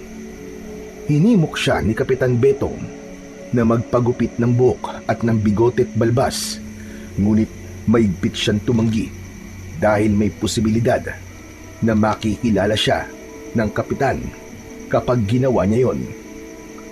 Habang kumakain ng agahan, ay naisipan ni Lucio na alamin kay Kapitan Betong kung ano na ang iniisip ng mga tao tungkol sa kanya matapos ang halos 10 taon.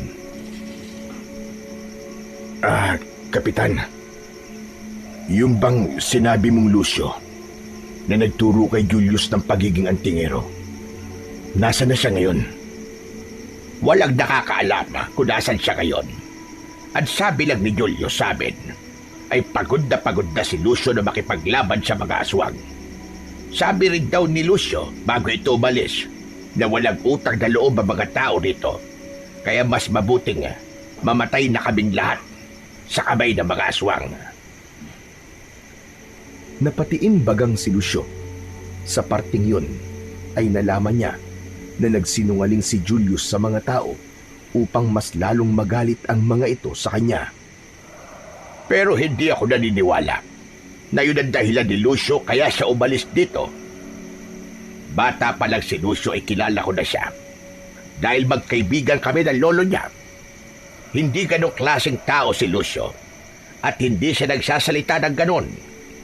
Kaya sana, kung nasaan man si Lucio ngayon, ay magkaroon siya ng lakas ng loob na magbalik dito upang linisin ang kanyang pangalan na mas lalong sinira ni Julius. Dapat din niya kausapin si Julius dahil alam kong siya lamang ang makakapagpabago rito. Naubo si Lucio dahil tila naramdaman niya na para bang direkta yung sinabi sa kanya ni Kapitan Betong. Oh, ano nangyari sa'yo? Ayos ka lang ba? Uminom ka ng tubig lito at baka mabulunan ka yan. Kaya nga po, Kapitan eh. Ang sarap po kasi nitong niluto niyong sinangag. Agad na kinuha ni Lucio ang isang baso ng tubig at diretsyong inubos ang laman. Naisip niya na darating din ang araw na kailangan niya ng lumantad upang ipaalala kay Julius kung bakit niya ito tinuruan ng mga dapat nitong matutunan. Ngunit hindi pa yon ang panahon para gawin niya ang bagay na yon. Kailangan muna niyang timbangin ang lahat ng nangyayari sa baryo nila. Kapag may pagkakataon, ay naglalakad-lakad si Lucio sa buong baryo upang magmasid. Kampante na siyang walang makakakilala sa kanya dahil kahit sina Julius at Kapitan Betong na parehas na malapit sa kanya, ay hindi siya nakilala. Nakita niya ang kasipagan ng mga tao sa pagtatrabaho upang kumita ng pera. Magandang bagay sana yon, pero nalungkot siya dahil sa katotohanang malaking bahagi ng perang pinaghihirapan ng mga yon ay napupunta lamang kay Julius. Hanggang isang araw, habang nasa labas ng bahay ni Kapitan Betong si Lucio, ay biglang dumating si Julius. Nagulat si Julius nang makita siya at agad na bumakas ang inis sa mukha nito. Hoy, ikaw pala, boy. Anong ginagawa mo rito, ha? Huwag mong sabihin na nanakawan mo si Kapitan. Manahimik ka. Hindi ako magnanakaw. Dito ako nakatira. Aba, at anong ginawa mo para patirahin ka ni Kapitan sa bahay niya? Pagtanaw niya ito ng utang na loob sa akin dahil nakipaglaban ako sa mga aswang na dapat ay ikaw ang gumawa. Kalokohan! Ikaw, na isang palaboy, nakipaglaban sa mga aswang? Huwag ka nga mag-ilusyon. Walang ibang kayang makipaglaban sa mga aswang sa baryo na to, kundi tanging ako lamang. Dahil lahat kayo ay duwag. Mula sa loob ng bahay ay lumabas si Kapitan Betong. Tumayo ito sa tabi ni Lucio at humarap kay Julius. Totoo sinabi niya, Julius. Siyang nag-iisang nakipaglaban sa mga aswang nung huling pagsalakay nila rito. Hindi ba dapat ay matuwa ka dahil dalawa na kayong tagapagtanggol dito sa ating baryo? Napakadali mo naman magtiwala sa isang estranghero, Kapitan. Paano kung may masama pala yung balak sa ating lahat? Hindi ganon ang pakiramdam ko kay Lito. Alam ko na bukal sa loob niya ang pagtulong na kanyang ginagawa.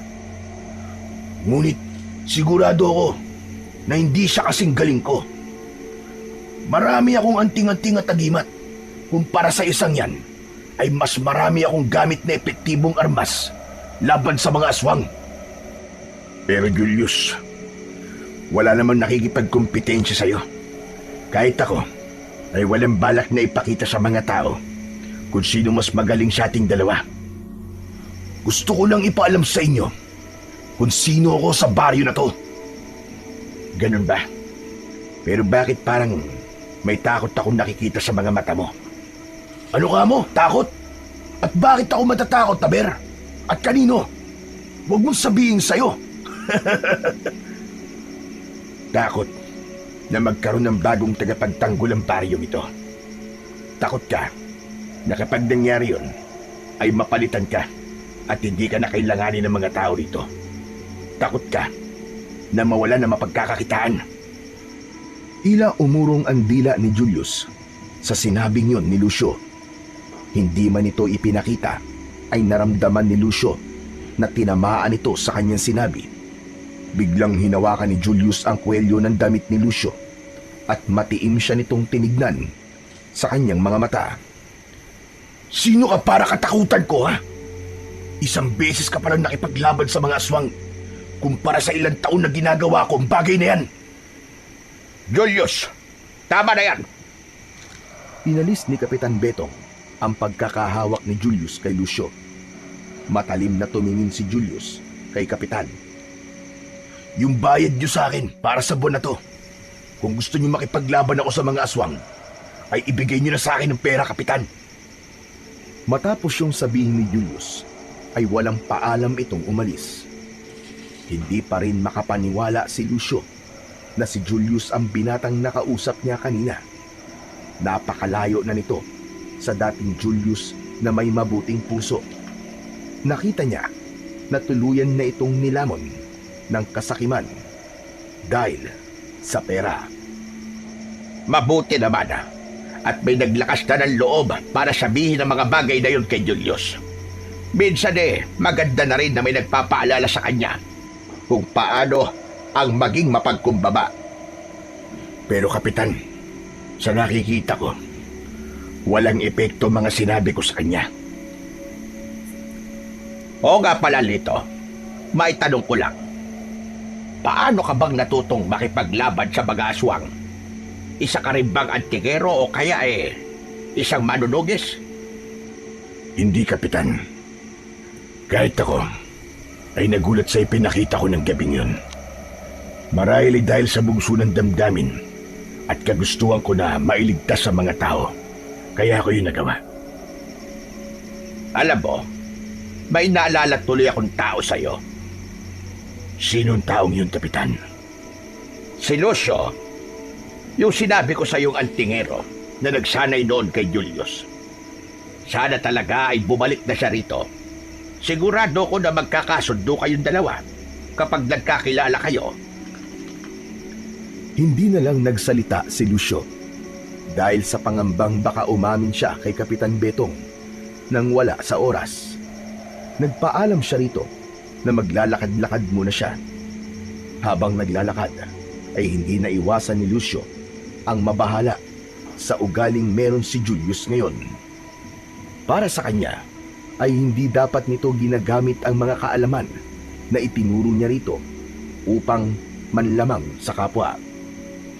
Kinagabihan ay hindi magawang makatulog ni Lucio, kaya tumambay siya sa labas ng bahay ni Kapitan Betong. Tahimik ang buong baryo, pero may kakaibang bigat sa hangin siyang nararamdaman. Ang mga aso ay panay ang tahol na parabang may kinatatakutan ang mga ito. Maya-maya ay lumabas si Kapitan Betong. Tumabi ito kay Lucio at marahan siyang tinapik sa balikat. Maghahating gabi na.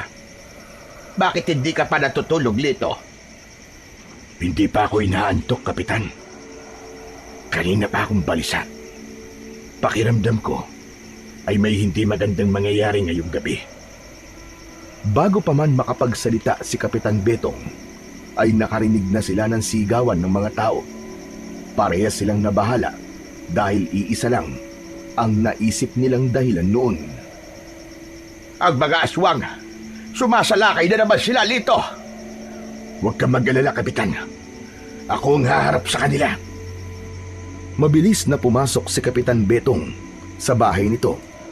Nang balikan nito si Lucio, ay inabot nito ang isang matalim na itak. Walang salitang tumango si Lucio at mabilis siyang nagtungo sa kaguluhan. Nang makarating sa kaguluhan, ay unang sumalubong kay Lucio ang isang aswang na may malaking pakpak. Buong lakas niyang tinaga ang isa nitong pakpak upang hindi na yon makalipad. Nang lumapag sa lupa ang aswang, ay inundayan niya ito ng 3 sunod-sunod na hataw sa leeg hanggang sa mapugutan ito ng ulo. 2 aswang pa ang humarang kay Lucio. Mabilis na sumugod ang mga yon, pero matagumpay niyang naiwasan ang pag-atake ng 2. Sinaksak niya ang isa sa tagiliran. Umikot siya at tinaga naman niya ang isa sa leeg. Ngunit mula sa kung saan ay isang aswang ang sumunggab kay Lucio. Natumba siya at nagpagulong-gulong sa lupa. Sa bilis ng pangyayari ay hindi niya na nagawang pigilan ang pagkagat ng aswang sa kanyang balikat, pero hindi siya pinanghinaan ng loob. Pinukpok niya nang hawakan ng itak ang ulo ng aswang. Sinundan niya yon ng pagsaksak sa leeg nito. Nang hugutin niya ang itak, ay sumirit sa mukha niya ang dugo ng aswang. Malakas na sinipa ni Lucio ang aswang, at nang tumayo siya, ay narinig niya muli ang malakas na alulong na siyang naging dahilan ng pag-alis ng mga aswang hanggang sa tuluyang nawala na ang mga yon. Sa pagkakataon na yon, ay lumapit na si Kapitan Betong kay Lucio. Lito, may sugat ka. Kailangan ay madala ka namin sa albularyo. Hindi na kailangan, Kapitan. Ayos lang ako. Malayo to sa bituka. Biglang dumating si Julius na may nakakalokong ngiti. Matiim nitong tinignan si Lucio. Uminom ka ba ng pampatulog? At ngayon ka lang nagising kung kailan wala na mga aswang? Ang totoo ay kanina pa ako gising. Nakita ko ang pakikipaglaban mo sa mga aswang. At masasabi ko na kumpara sa akin, ay wala ka talagang binatbat. Walang silbi ang husay mo sa pakikipaglaban kung hindi mo naman ginagamit. At bakit ako makikipaglaban kung kahit piso ay wala pang naibibigay sa akin si Kapitan Betong? Magbayad muna kayo bago ko kayo ipagtanggol at protektahan. Hindi pwedeng isinusugal ko na lang ng basta na aking buhay tapos wala ako natatanggap na kapalit. Hindi ako napapakain ng mga pasasalamat nyo. Nag-init ang ulo ni Lucio sa sinabing yun ni Julius. Lalapitan niya sana ito, pero hinawakan siya ni Kapitan Betong sa braso. Umiling ang kapitan habang nakatingin sa kanya. Ganun pa man, hindi napigilan ng kapitan ang bunganga ni Lucio. Ito ang tandaan mo, Julius. Hindi habang buhay ay magaling ka. At tandaan mo rin na hindi habang buhay ay nandito ka sa mundo. Darating ang araw na mamamatay ka at walang ibang maaalala ang mga tao sa'yo kundi ang kasakiman mo sa pera. Hindi na binigyan ng pagkakataon ni Lucio na makasagot si Julius at mabilis siyang naglakad palayo rito. Habang naglalakad pauwi, ay hindi niya mapigilang tanungin ang sarili kung may nagawa ba siyang mali sa pagtuturo niya noon kay Julius at naging sakim ito sa pera. Nang makarating si Julius sa bahay ni Kapitan Betong, ay dumiretso siya sa kusina. Uminom siya ng maraming tubig upang pakalmahin ang matinding tensyon na nararamdaman niya ng sandaling yon. Nang dumating si Kapitan Betong, ay lumapit ito kay Lucio at tinapik siya sa balikat. Sa tingin ko, Lito, ay hindi na magbabago pa si Julius. Wala na siyang ibang nasa isip kundi pera. Hindi siya kikilos kung walang kapalit. Natatakot ako sa kung ano ang pwedeng mangyari sa baryong ito. Siguro ay panahon na upang bawiin ko sa kanya mga bagay na hindi pala dapat napunta sa kanya, Kapitan. Bakit, Lucio? Anong gagawin mo? Napamaang si Lucio nang tawagin siya ni Kapitan Betong sa totoo niyang pangalan. Kasunod nun ay ngumiti ang kapitan. Alam kong nagulat ka, pero alam kong ikaw yan, Lucio. Kahit ilang taon kitang hindi nakita at nagbago ang itsura mo, ay hindi mo maikakaila sa akin kung sino ka. Bata ka pa lang ay kilala na kita, Lucio. Nasaksihan ko ang iyong paglaki. Nakita ko kung paano sa isang simpleng bata ay naging isa kang mahusay na antingero, gaya ng iyong ama at lolo. Pero Kapitan Betong, kung alam niyo na pala, bakit hindi niyo kagad sinabi sa akin nung una pa lang? Dahil gusto kong hayaan na ikaw mismo ang umamin sa akin. Ayokong pangunahan ka sa kung ano ang plano mo, Lucio. Naniniwala ko na may dahilan kung bakit ayaw mong may makakilala sa'yo. Wala naman pong malalim na dahilan kung bakit ayoko may makakilala sa akin. Nahihiya lang ako na malaman ng mga tao na nandito na ulit ako dahil sa binigo ko sila noon. Pero hindi pa huli ang lahat para bumawi ka, Lucio. Lalo na ngayon na mas lumala ang sitwasyon ng ating baryo dahil kay Julius. Isa pa yan si Julius. Hindi ko akalain na magiging ganito siya. Hindi niya ginamit sa tama ang mga itinuro ko sa kanya.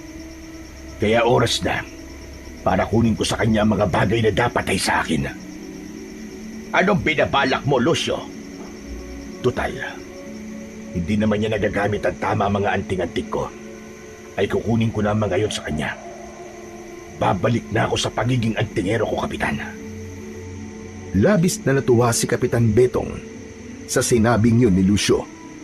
Nagpatuloy ang kanilang pag-uusap at ipinaalam ni Lucio kay Kapitan ang totoong dahilan kung bakit siya biglang umalis noon sa kanilang baryo. Matyagang nakinig naman si Kapitan Betong sa mga nangyari kay Lucio matapos niyang mawala sa lugar nila. Kinagabihan ay nagpatulong si Lucio kay Kapitan Betong sa paggupit ng kanyang mahabang buhok. Inahit din niya ang kanyang makapal na bigote at balbas. Para sa kanya ay tapos na ang kanyang pagtatago sa mga tao at oras na rin para malaman ni Julius na dismayado siya sa mga ginagawa nito sa kanilang baryo. Matapos yun, ay nagpaalam na si Lucio kay Kapitan Betong. Mag-isa siyang nagtungo sa kanyang bahay. Nang nasa harapan na siya ng pinto, ay nag-ipon muna siya ng lakas ng loob bago siya kumatok. Hindi nagtagal ay pinagbuksan siya ng pinto ni Julius Nanlaki ang mga mata nito pagkakita sa kanya. Kuya Lucio, buhay ka? Ako nga, Julius. Buhay na buhay. At para sa kaalaman mo, ako rin ang palaboy na nakikitira ngayon sa bahay ni Kapitan Betong. Kaya nakita ko kung ano napakalaking pagbabagong nangyari sa'yo. Diretsong pumasok si Lucio sa loob ng kanyang bahay. Huminto siya sa gitna ng sala at iginala ang mata sa paligid. Pambihira. Napagawa mo na pala ang bahay ko. Naging konkreto na. Malayong malayo na sa dati nitong itsura. Pero hindi ako masaya na napaganda mo ito nang dahil sa pangingikil mo ng pera sa mga tao kapalit ng pakikipaglaban mo sa mga aswang. Anong magagawa ko? Wala akong pinagkakakitaan nung umalis ka eh. Kailangan ko mag-isip ng paraan kung paano ako mabubuhay. Masama bang humingi ako ng kabayaran sa pagbubuwis ko ng buhay kapag nakikipaglaban ako sa mga aswang? Walang mali sa ginagawa mo. Ang mali ay ang panggigipit mo sa mga tao rito. Ang hindi mo pakikipaglaban sa mga aswang kapag hindi ka nila binayaran. Ang pagsasawalang bahala mo sa pagpatay ng mga aswang sa mga tao dahil hindi lang nila naibibigay ang gusto mo. Lahat ng yun ay mali. Dahil hindi yan ang sinumpaan mong tungkulin sa akin noon, Julius. Hindi mo nga ako binigo na maging isa kang mahusay na antingero. Pero binigo mo ko dahil hindi mo ginagamit sa tama ang kakayahang itinuro ko sa'yo. Iniwanan mo sa akin ang tungkulin mo nun. Tapos babalik ka rito para sumbatan ako. Ikaw ang nagpumilit na turuan ako na maging kagaya mo. Para sa iyong kaalaman, ay hindi kita pinilit, Julius. Nagbigay lang ako ng suwestyon. Dahil sabi mo, ay walang direksyon ng buhay mo at gusto mong maging kapaki-pakinabang. Pero dahil sa mga ginagawa mo ngayon, ay patawarin mo ako. Pero kukunin ko na ang lahat ng anting-anting ko na nasa iyong pagmamayari.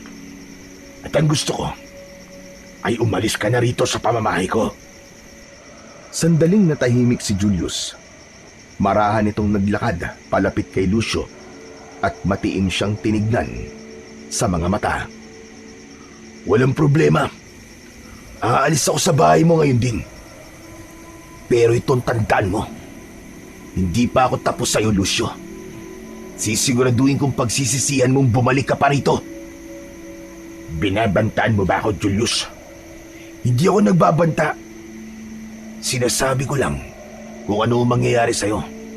Ayaw mo ba nun? Mapaghahandaan mo ang susunod kong gagawin. Talagang napakalaki na ng pinagbago mo, Julius. Hindi ganyan ang Julius na inampun ko. At sinanay ko para maging isang mahusay na antingero at mabuting tao. Matagal na akong ganito. At ganito na ako bago mo pa ako makilala. Masyado lang mababaw ang pagtingin mo sa mga tao. Kaya hindi mo nakita kung ano talaga ang ugali ko, Lucio. Gusto mo bang malaman ang totoo? Ang totoo, bala ko na talagang patalsikin ka sa baryong to. Yung agimat na isinot mo nung gabi, nung huli kang nakipaglaban sa mga aswang bago ka umalis, itinubog ko yun sa tubig. Kaya nawalan yun ng bisa. Napamaang si Lucio sa isiniwalat na yun ni Julius. Hinintay niyang bawiin ni Julius ang sinabi, pero hindi yun nangyari. Oh, bakit di ka makapagsalita, ha, Lucio? Plano ko na talagang sirain ka sa mga tao rito noon pa man. At alam mo kung bakit? Dahil ako ang anak ng pinuno ng mga aswang na pinatay mo kasama ang lolo at tatay mo, Lucio. Nandito ako para magiganti.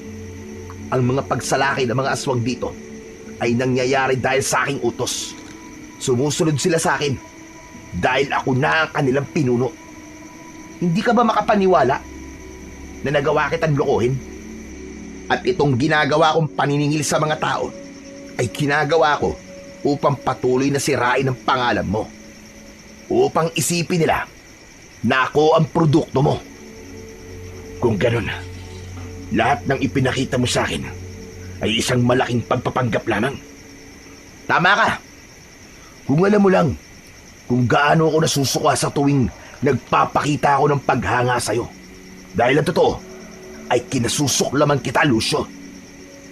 Para sa akin ay hindi sapat na mamatay ka agad.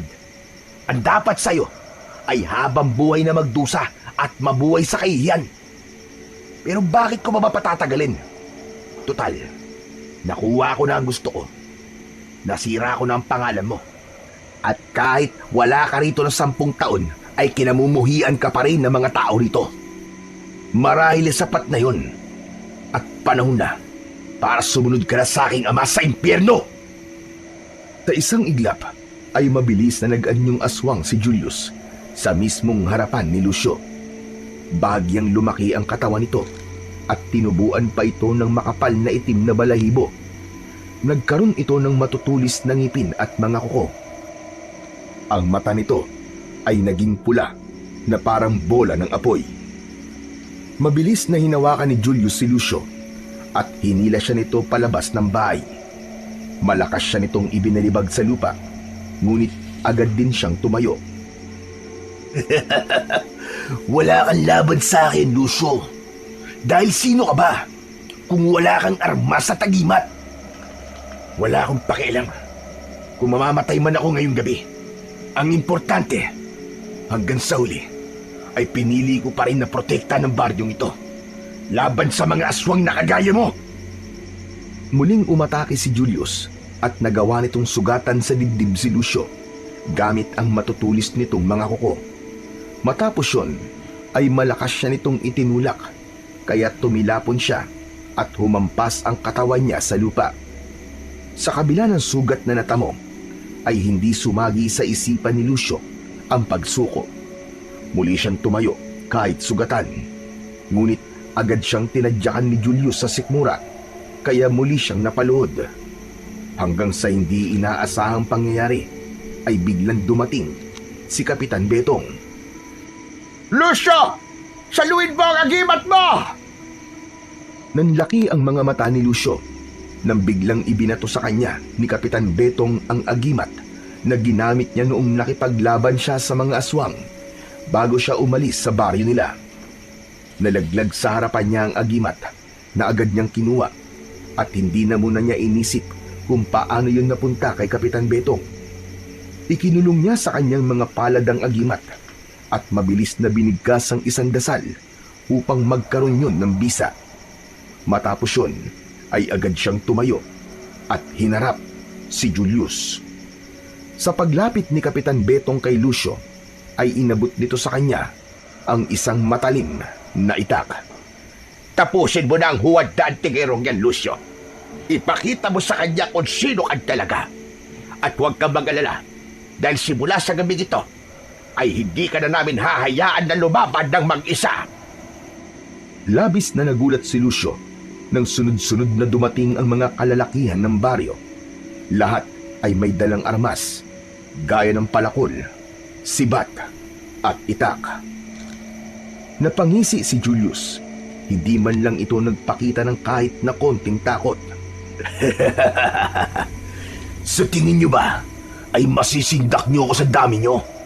Sisiguraduhin ko na walang matitirang buhay na tao sa baryong to bago matapos ang gabing to. Malakas na umalulong si Julius. Pumailan lang ang alulong na yon sa buong baryo.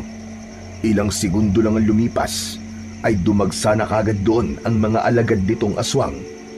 Lahat ng aswang ay tumayo sa likuran ni Julius. Nagngangalit ang mga ngipin ng mga aswang. Walang tigil ang pagtulo ng malapot na laway na may kasama pang mga dugo. Unang sumugod ang mga aswang at hindi naman natinag ang mga tao. Sabay-sabay na sumugod ang mga tao at naganap na ang isang matinding salpukan ng puwersa, ng kabutihan at kasamaan. Sa isang iglap ay nakita ni Lucio kung paano bumagsak ang ilang mga tao at aswang. Alam ni Lucio na siya ang dapat na makaharap ni Julius. Laban yun sa pagitan nilang dalawa na dapat niyang tapusin sa gabing yun. Kaya walang pag-aalinlangan na naglakad siya palapit kay Julius.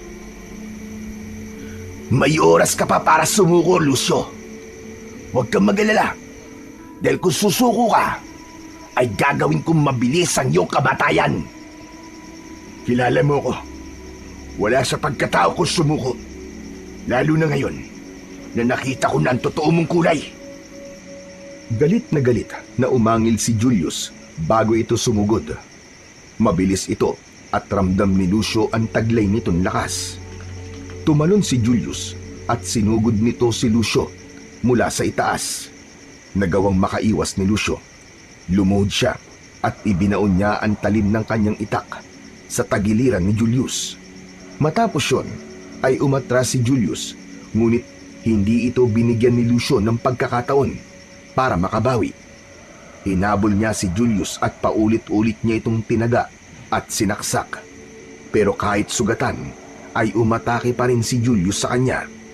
Sinunggaban nito si Lucio, pero mabilis siyang nakailag at tinaga niya ang braso nito. Napaurong si Julius at napamura. Hindi mo ako matatalo, Lucio. Matanda ka na. Wala ka ng lakas. Laos ka na. Laos na akong laos. Pero buo pa rin ang paninindigan ko. At hindi ako traidor. Nakagaya mo. Umatake si Julius ng sunod-sunod. Tinamaan si Lucio sa balikat, sa tiyan at sa binti. Napaluhod siya sa harap ni Julius.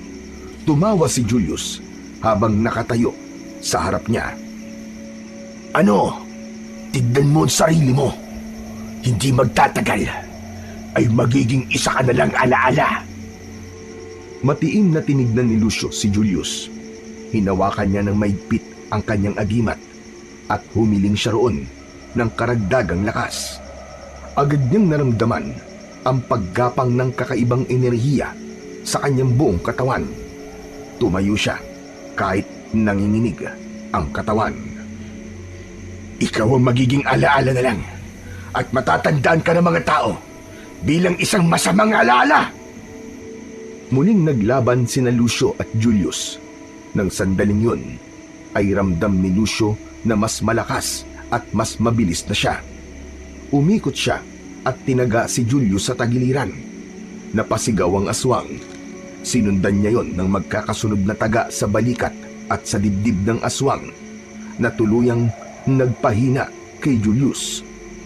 Malakas na itinulak ni Lucio si Julius at nang mapasandal ito sa puno, ay sinaksak niya ito sa tiyan.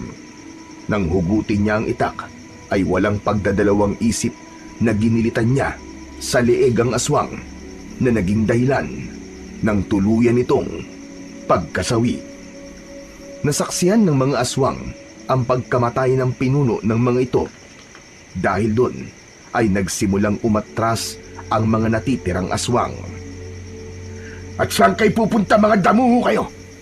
Tatakas! Walang makakaalis sa inyo ng buhay! Tumakbo si Lucio sa pinakamalapit na aswang at itinaga ang itak sa leeg nito. Sumunod siya sa iba pa at akala mo ay isa siyang makina na ginawa upang pumatay ng mga aswang. Wala siyang tigil sa pagtaga at pagsaksak sa mga aswang na nalalapitan niya. May mga aswang na nagtangkang tumakas, pero sinundan ni Lucio ang mga yon upang paslangin. At makalipas ang ilang sandali, ay wala nang natirang buhay na aswang. Lahat ay nakahandusay sa lupa, habang si Lucio ay halos maligo na sa malapot na dugo ng mga halimaw. Habol niya ang kanyang paghinga, ngunit puno ng kasiyahan ng kanyang puso, sapagkat sa gabing yon ay ang mga tao ang nanalo laban sa mga aswang. Agad na lumapit si Kapitan Betong kay Lucio, habang ang mga kasama nila na nakipaglaban ay nagdiriwang sa kanilang tagumpay. Pinatunayan mo ngayong gabi na ikaw pa rin ang pinakamahusay na antingerong manunugis, Lucio. Sigurado ko na sobra kang ipinagbabalaki ng tatay at lolo mo sa kabilang buhay. Maraming salamat, Kapitan. Pero paano napunta sa inyong agimat ko? Nakita ko kasing itinapon niya ni Julius. Hindi ko alam noon kung ano ang dahilan niya. Pero dahil alam kong importante sa iyo ang agimat na yan, ay kinuha ko yan at itinago. Maraming salamat talaga, Kapitan. Kung hindi dahil sa inyo, ay malamang patay na ako ngayon. Salamat din dahil alam kong ikaw ang nagkumbinsi sa mga tao para lumaban. Salamat na lang sa Diyos at hindi ako nahirapan na magpaliwanag sa kanila kung bakit kailangan na namin lumaban. At huwag kang mag-alala dahil tutulungan din kitang magpaliwanag sa mga tao. Pero ang importante sa ngayon ay nalantad na ang panlilinlang ni Julius sa ating lahat at nagtagumpay tayo na patayin siya. Wala na ang mga aswang. Payapa na ang baryong ito. Sa sinabing yun ni Kapitan Betong ay may konting lungkot na naramdaman si Lucio. Malungkot siya sapagkat naging malapit sa kanya si Julius at naniwala siya sa pagpapanggap nito. Ganun pa man, mas lamang ang kasiyahan niya dahil sa wakas ay nakalaya na ang baryo nila mula sa takot sa mga aswang. Matapos ang lahat, ay tuluyan ng nakamtan ng baryo ni Lucio ang kapayapaan. Naging normal na ang buhay ng mga tao roon. Ngunit kung may isang bagay na labis na ikinatuwa si Lucio, ay yun ang pagbabalik ng tiwala ng lahat sa kanya. At dahil hindi siya sigurado kung hanggang kailan magiging payapa ang kanilang baryo, ay pumili siya ng ilang mga kabataan upang sanayin sa paggamit ng anting-anting at maging sa pakikipaglaban. Ginawa niya yon hindi dahil nais niyang may pumalit kagad sa kanya, kundi dahil alam niyang hindi panghabang buhay ang lakas niya. Ayaw na rin niyang danasin ng susunod na henerasyon ang parehong takot at pagkawala ng pag-asa na minsan nang bumalot sa lugar nila. Pero naniniwala siya na hanggat nagkakaisa ang mga mamamayan sa kanila at may pananalig sa Diyos, kahit kailan ay hindi mananalo ang kasamaan laban sa kabutihan.